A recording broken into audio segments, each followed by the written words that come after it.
It's Wednesday, the 7th of September 2022. Welcome to the Fast Five by Fear and Greed, where we give you the top 5 business stories you need to know in just 5 minutes. I'm Michael Thompson, and good morning, Sean Aylmer. Good morning, Michael.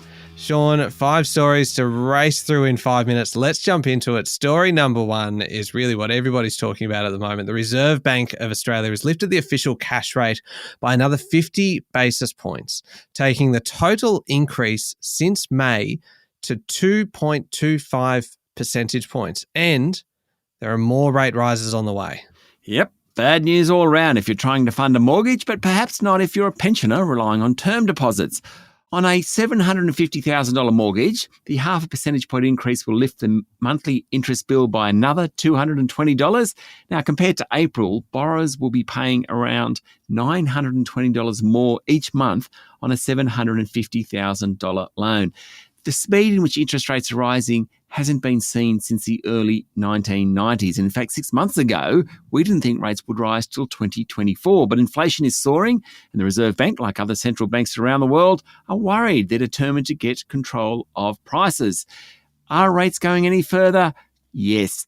Governor Philip Lowe said the board was committed to returning inflation to the 2 to 3% range over time. He expects further rate rises. There was, however, a hint that the pace of rate rises, remember the last 4 months we've had 50 basis points each time, will slow somewhat. They might just take a breather and see what happens. Australian dollar jumped on the news. ASX fell ever so slightly.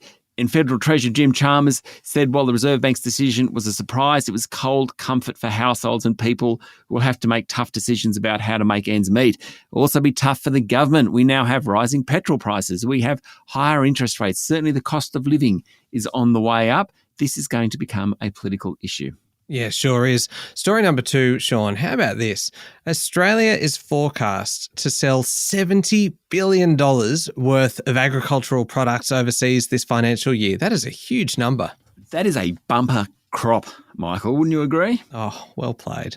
Now, it's $70 billion overseas and another $12 billion of products which will be consumed locally. The latest Australian Bureau of Agricultural and Resource Economics and Sciences forecast reflects both favourable growing conditions and higher global prices. Number 1 export will be wheat, worth about $12 billion. Beef's next at about $10 billion. What's interesting is the national herd has returned to pre-drought levels. There's been quite a few years since we've had that. Number 3 is cotton at $7 billion. Of course, the biggest risk, according to ABARE, is an outbreak of foot and mouth disease. Yeah, certainly is. Sean, story number 3, this is an interesting one. Europe's former biggest buyer of Russian gas, Germany's Uniper, has signed up for more LNG from Australian company Woodside Energy because it's hunting for replacement sources of supply after the invasion of Ukraine.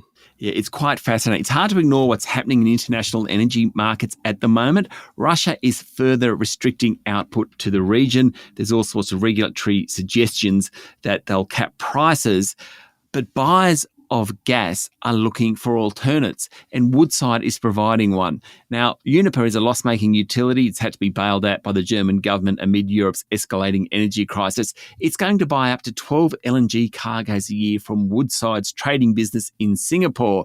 The LNG is likely to come from Woodside's portfolio in the US rather than Western Australia, simply because it is closer to Europe.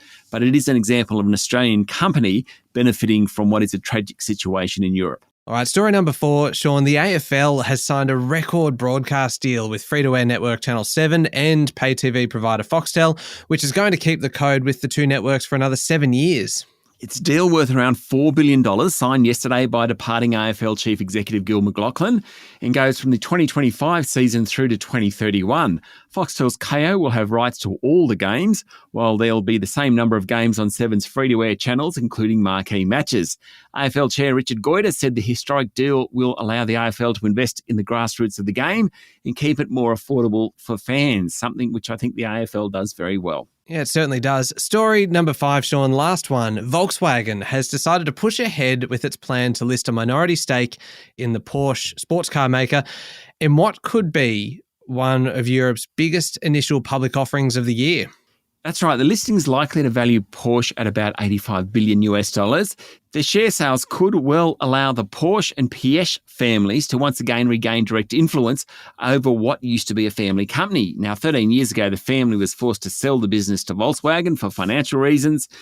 it now wants some sort of influence back. For its part, VW wants to take the funds from the sale and invest in electric vehicles. Of course it does. All right, there we go. The top 5 business stories in 5 minutes. Thank you, Sean. Thank you, Michael. Enjoy your break. Oh, thank you. It's Wednesday, the 7th of September, 2022. Remember to hit follow on the podcast. And if 5 minutes isn't enough, you can find our longer daily show called Fear and Greed, wherever you listen to podcasts. I'm Michael Thompson, and that was the Fast 5 by Fear and Greed.